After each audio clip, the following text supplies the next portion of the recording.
Bus stand पर बैठी हुई है। पहले कई दिनों तक किम उस लड़की को ऐसी ही इग्नोर करता चला जाता है, लेकिन बेचारा एक दिन परेशान होकर उससे पूछ ही लेता है कि यह हर दिन की बस थी, अब सुबह ही कोई बस आएगी। यह लड़की जिसका नाम ली है किम से सवाल करने लग गई कि क्या तुम मुझे जानते हो, लेकिन किम तो उसे नहीं जानता था, इसीलिए वो ना में सर को हिलाकर यहाँ से चलती है। बस कुछ बदला था तो वो था कि आज बारिश हो रही थी। किम को उस लड़की पर तरस आ जाता है और वो इस लड़की से कहने लगा कि यहाँ रुकना तुम्हारे लिए ठीक नहीं। मेरा घर पास में रात के टाइम में आईसीयू में ड्यूटी दे रही थी। उसी रात एक अजीब सा आदमी आईसीयू में आने की कोशिश करता है। नर्स ने जब उसे अंदर जाने से मना किया तो उसने बताया कि वो दरा से पहले ही एक पेशेंट की तबीयत बिगड़ जाती है और सिचुएशन को हैंडल करके जब वो वापस आती है तो देखती है कि वो आदमी जो मुर्दा घर जाना चाहता था अब वो वहाँ से जा चुका था। जिसके बाद दूसरे सीन में हम एक लाइट शॉप को देख पाते हैं जिसका ऑनर जंग नाम का आदमी है। जंग से एक कंफ्यूज सा आदमी तभी उसी शॉप में वही हॉस्पिटल वाला आदमी आ जाता है। जंग उससे पूछने लग गया कि मैं आपकी क्या मदद कर सकता हूँ, पर वो आदमी बिना कुछ बोले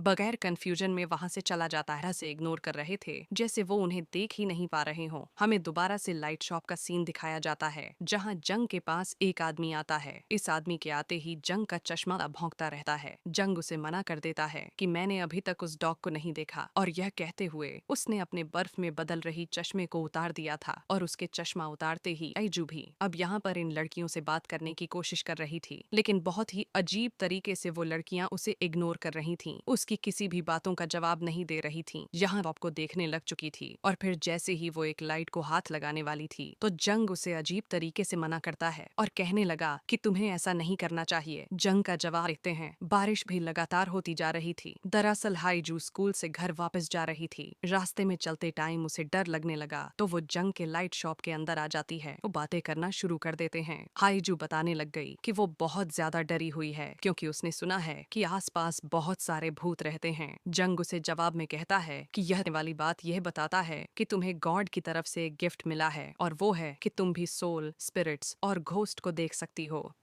यह सुनते ही हाईजू एक्साइटेड होगा। हाईजू सोच में पड़ जाती है और वहीं हमें जंग का रिफ्लेक्शन नीचे मिरर में दिखाया जाता है जो कि वो बिल्कुल बूढ़ा दिख रहा था, यानी जंग खुद भी एक भूत ही था। सिटी तरफ लगे हुए थे और इस चीज को देखकर वो बहुत ही ज्यादा डर जाता है। लेकिन उसी टाइम ली अचानक से उसके ऊपर हमला कर देती है। ली ने उसके साथ आखिर क्या घर के लिए निकल चुकी थी वो भी अब ली को देख लेती है और ली को देखकर हाय बोलती है और हैरान होकर ली पीछे मुड़कर उसे देखने लग गई। ली खुद हैरान थी कि तो रास्ते में उसे बहुत ही ज्यादा डर लग रहा था। अपने डर को कम करने के लिए वो गाना गा रहा होता है और घर के अंदर सियोन नाम की लड़की उसके गाने से बहुत ही ज्यादा और इस बात से सियोन बिल्कुल अनजान थी। खैर जब वो लाइट को चेक करने के लिए जाती है तो पता चलता है कि मेन स्विच बंद नहीं था, लेकिन फिर भी लाइट नहीं आ रही थी और इस होगी यहाँ पर वो कमरे में आकर दोबारा लैपटॉप खोलकर अपना काम कंटिन्यू कर देती है तो यूजी की आवाज दोबारा से उसे परेशान करने लग गई और वो विंडो से ही यूजी को गाना गाने से अब हमें हॉस्पिटल में नर्स को दिखाया जाता है। नर्स इस टाइम वॉशरूम में थी तो वॉशरूम के वेंटिलेशन से कोई निकल कर लटकते हुए उसे चिल्लाकर देखने लग जाता है। इसे देखकर नर्स है। अगली रात हमें दोबारा से हाईजू को दिखाया गया जो रात में स्कूल के बाद जब अपने घर के लिए निकल रही थी तो रास्ते में उसे हाईवोन दिख जाती है। इस टाइम बारिश भी हुए जा रहा का कद बहुत ही ज्यादा लंबा होता चला गया। हाईजू उसे देखकर डर गई और समझ चुकी थी कि वो इंसान नहीं है जिस तरह से जंग ने उसे बताया था। जंग ने उसे यह भी बताया था कि आग चलना शुरू करती है, लेकिन जैसे ही हाईजू पीछे मुड़कर देखती है तो हाईवोन अभी भी उसके पीछे ही आ रही थी। उसकी चलने की हालत काफी खराब थी, वो लंगड़ा रही थी। इसी सब हमने जब अपना चश्मे को निकालता है तो हाईवोन उसकी आंखें देखकर डर जाती है और यहाँ से पीछे मुड़कर रास्ता ही बदल देती है। इधर अगले दिन अब यूजी भी स्कूल से जब घर के लिए निकल को एक मासूम लड़की समझकर उसके साथ अपना अम्ब्रेला शेयर करने लग जाता है और जब दोनों सियोन के घर से बाहर गुजर रहे थे तो यूजी ली को बताया कि इस घर के सामने से गुजर भी अपने घर के पीछे किसी का शैडो नजर आ जाता है और वो भी अब समझ चुकी थी कि उसके घर में उसके साथ कोई और भी एंटिटी रह रही है।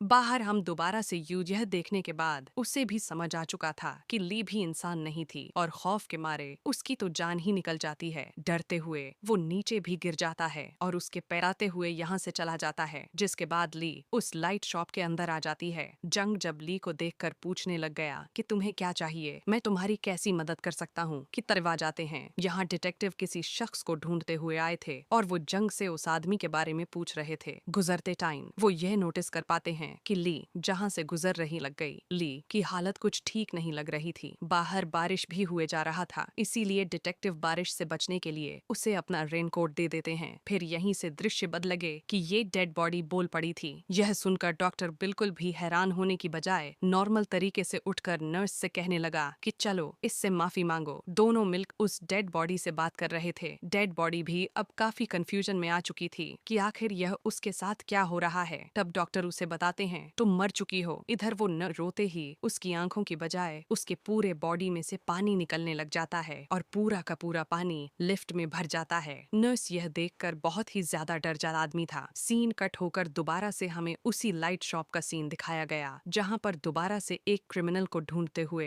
डिटेक्टिव आ चुके थे। जंग अब डिटेक्टिव से उसाद बदलकर अजीबों तरह से मूव होने लग गई थी। अगली सुबह हमें हॉस्पिटल का सीन दिखाया गया। नर्स रोज की तरह अपनी ड्यूटी पर आ जाती है और जब वो एक पेशेंट को लिफ्ट के जराते, नर्स उसे कुछ नहीं बोलती और कहती है कि मैं भी उन लोगों को देख सकती हूँ। इंसानों को ऐसा तब होता है जब हम मौत के मुंह में जाकर यानी मरने के बाद दुबाती हूँ, और अगर अब तुम भी ऐसी किसी को देखो तो उसे इग्नोर कर दो। इसके बाद उस पेशेंट को आईसीयू के रूम में लेकर आती है और यहाँ आईसीयू के रूम में हम बहुत सारे पेशेंट्स को दिनी। यहाँ पर एक बहुत ही बड़ा ट्विस्ट सामने निकल कर यह आया था कि हम जिन लोगों को देखते आ रहे हैं वो जिंदा नहीं हैं। असल में उन सारे कैरेक्टर के सोल हमें इसी दुनिया। फाइनली हमें हाइजू को दिखाया गया। हाइजू हर बार जब जब पढ़ने जाया करती थी तो वो अपने मॉम के लिए लाइट शॉप से एक बल्ब लाया करती थी। लेकिन अजीब बात तो यह थी कि जब उदास होती हैं तो हाइजू उन्हें गले लगाते हुए वो एक बहुत ही अजीब चीज महसूस करती है कि अचानक से उनके मॉम के अंदर से बहुत से फूलों की खुशबू आने लगी थी। सीन कट हाइजू के मॉम से बात कर रहा था और इस टाइम वो हाइजू के मॉम की बॉडी को ही तैयार करने में लगा हुआ था। उसके बॉडी के आसपास फुल बिछा रहा था, जिसकी वजह से ही हाइजू को अब पता है कि आखिर ये सभी सोल्स के दुनिया में आए कैसे थे। यहाँ पर ये मिस्ट्री खुलकर सामने आती है और इस कहानी को सीधा पास्ट में भेज दिया जाता है। हम इस कहानी में दिखाए और नहीं बल्कि ली ही थी,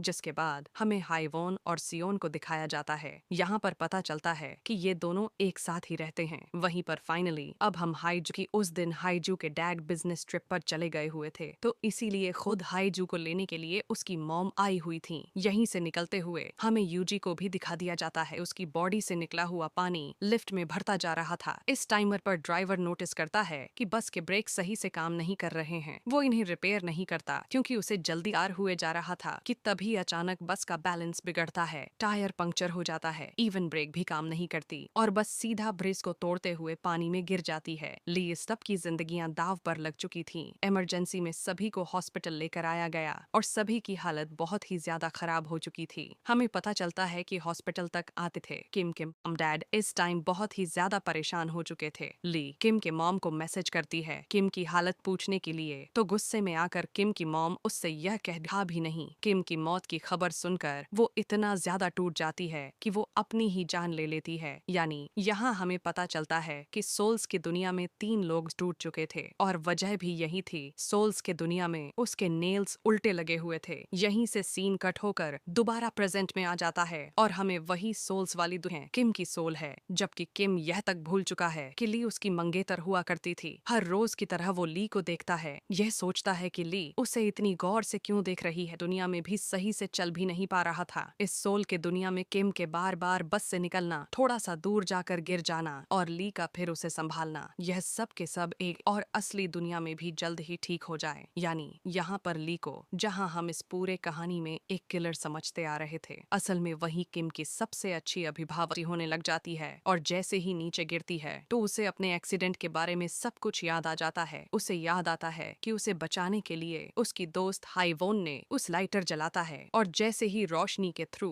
उसे अपना शैडो नजर आता है तो वो देखता है कि उसका आधा सर गायब हो चुका था। वो डर कर लाइट शॉप के अंदर चला सवाल करता है कि इस दुनिया में कभी सुबह क्यों नहीं होती, हमेशा रात ही क्यों रहती हैं। उसकी पूछे हुए बातों के जवाब में जंग कुछ भी नहीं बोलता, बल्कि वो सीधा अपने चले। और वो डिटेक्टिव भी जान चुका था कि वो भी अब इंसान नहीं रहा। डिटेक्टिव को अपना एक्सीडेंट तो अच्छे से याद था, लेकिन अब वो जंग से उसकी अपनी कहानी पूछने लगा कि तुम यहाँ पर कैसरी को ढूंढने की और उसे बाहर निकालने की बहुत ही कोशिश की, लेकिन जब मैं उसे नहीं निकाल सका तो मैं इसी लाइट शॉप में मदद मांगने के लिए आया। उस टाइम यहाँ पर इस लाइट शॉप की ओनर है और वो जिंदा है, इसीलिए अब वो तुमसे मिल नहीं सकती। जंग बताने लग गया था कि उसी दिन के बाद से मैं इस लाइट शॉप को संभालने लगा, क्योंकि मुझे पता चल गया था कि मरने। अब डिटेक्टिव जंग से पूछने लगा कि क्या मैं मर चुका हूँ। तब जंग ने जवाब दिया कि नहीं, तुम कोमा में हो, अभी तुम्हारी सोल सिर्फ यहाँ पर है, तुम वापस दुनिया में जा सकते हो और यह जगह पे अपने दुनिया में चले जाओगे। डिटेक्टिव इधर उधर देखने लग जाता है। यहाँ पर बहुत सारी लाइट थी। वो जंग से पूछने लग गया कि मेरी वाली लाइट कौन सी है और मुझे कैसे मिलेगी। जंग उसको दुनिया में। अब हम उस बस ड्राइवर को भी देखते हैं। बस ड्राइवर इस दुनिया में आए हुए अपने सभी पैसेंजर्स को लाइट शॉप तक पहुंचना चाहता है, ताकि जो लोग इस दुनिया यानी कोमा में हैं हुआ होता। इस टाइम भी वो भीगा हुआ यूजी के पास आता है और उसे लाइट शॉप तक लेकर जाने लगा, ताकि यूजी अपने लाइट को ढूंढकर अपने दुनिया में वापस जाए और नॉर्मल लाइफ गुजारे। माफी भी मांगने लगा और फिर वो ड्राइवर उस लाइट शॉप के अंदर आ जाता है। लाइट शॉप के अंदर आते ही पहले ही नजर में यूजी को अपने लाइट मिल जाती है। उसे अपने लाइट के बारे में लाइट की रोशनी तेज दिखाई दे रही थी, यानी जैसे ही यूजी उस लाइट को हाथ लगाता है वो लाइट और भी ज्यादा तेजी से चमकने लग जाती है और जंग उसके पास आकर कहने ली को दिखाया जाता है। इससे पहले कि यहाँ लूप दोबारा से शुरू हो जाता, इस बार ली तेजी दिखाते हुए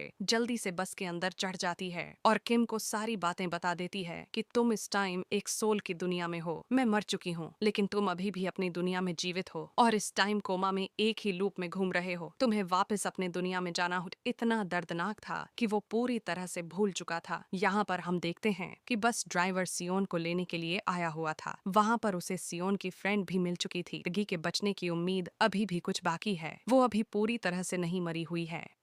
अगर वो लाइट शॉप में चली गई तो वो असली दुनिया में जिंदा हो जाएगी। यह सुनकर सिरह से मर चुकी थी। वो लाइट शॉप में इसलिए आई हुई थी ताकि वो अपनी बेटी हाईजू की लाइट ले सकें और वो इस दुनिया यानी कोमा से निकलकर अपने असली दुनिया में आ सके। लेकिन यहाँ पर ये भी निकलकर सामने आता है कि हाईजू की मॉम असल में जंग की बेटी थी, जो उस दिन उस बिल्डिंग के गिरने से घायल हो चुकी थी और बहुत खोजने के बाद वो मिल नहीं रही थी। उसका ये इंतजार रंग लेकर आ चुका था। वो अपने बेटी को गले लगा लेता है, जबकि सीन कट होकर हमें यहाँ पर दोबारा से बस ड्राइवर को दिखाया गया। वो बस ड्राइवर हाईजू से ही मिलने दुनिया में वापस जा सके। यह सारी बातें जानकर हाईजू को काफी जोर से झटका लगता है। हाईजू के साथ इतना कुछ जो अभी तक अजीब होता चला आ रहा था, जिसकी वजह रहे थे और क्यों स्कूल में सिर्फ एक ही लड़की उसे देख पाती थी। वो बहुत ही ज्यादा मात्रा में घबरा जाती है और घर जाती है, जहाँ पर वो देखती है कि उसकी मॉम उसके लिए लाइट जाने से इनकार कर देती है। हाईजू अपने दोनों हाथों को बांध चुकी थी। वो लाइट को नहीं पकड़ती, लेकिन हाईजू की मॉम उसे गले लगाकर प्यार करती है। बहुत कुछ प्यार से समझाने में बहुत ही कमजोर थी, यानी उसकी जिंदा बचने के चांसेस बहुत ही कम थे। अगर वो जिंदा बच भी जाती तो ज्यादा से ज्यादा मात्रा में बीमार ही पड़ी रहती और वहाँ पर आज के बाद वो कभी भी यहाँ से नहीं जाने वाली। इधर हमें दिखाया जाता है कि ली भी जबरदस्ती किम को खींचते हुए लाइट शॉप तक लेकर आई हुई थी। किम अभी भी ली पति है और फाइनली किम अपनी असली दुनिया में चला जाता है और पीछे से ली अपने प्रेमी किम के लिए फूट फूट कर रोने लग जाती है, क्योंकि वो जानती थी आज के बाद वो करे की तरह नॉर्मल भी हो चुका था। पर यहाँ पर उससे मिलने के लिए वही नर्स आती है जिसमें हमने इस कहानी के शुरुआत में देखा था। हाईजू भी कोमा से बाहर आ चुकी थी, लेकिन हाइज दुनिया में उसे अपनी मॉम की कमी बहुत ही ज्यादा महसूस हो रही थी। लेकिन उधर सोल्स की दुनिया में हमें दिखाया जाता है कि वो बस ड्राइवर अब सबसे माफी मांगने के बाद दूसरे की वो जल्द ही अपने असल दुनिया में वापस जा सके। यही इस दुनिया के अंदर अब लाइट शॉप में जन के साथ साथ हाईजू की मॉम यानी जन की बेटी भी रहती हैं और ये दोनों बाली याद में ही थी। ली के बारे में वो अपने मॉम और कुछ लोगों से सुनता तो है कि वो उसकी फ्रेंड थी, लेकिन उसे कुछ अपनी बात याद नहीं थी। लेकिन उसे यह बात जरूर याद था कि सोल्स के सभी सोल्स नजर आए करते थे और इस वजह से डिटेक्टिव काफी डिस्टर्ब रहने लगे थे। यहाँ पर डिटेक्टिव को एक अजीब सा आदमी मिलता है और डिटेक्टिव को परेशान होने से मना करता है और सकता हूँ, लेकिन धीरे धीरे सब कुछ नॉर्मल हो जाएगा। यही बात कहते ही यह कहानी यहाँ पर खत्म हो जाती है। ऐसे ही और भी मूवी एक्सप्लेनेशन वीडियोस देखने के लिए चैनल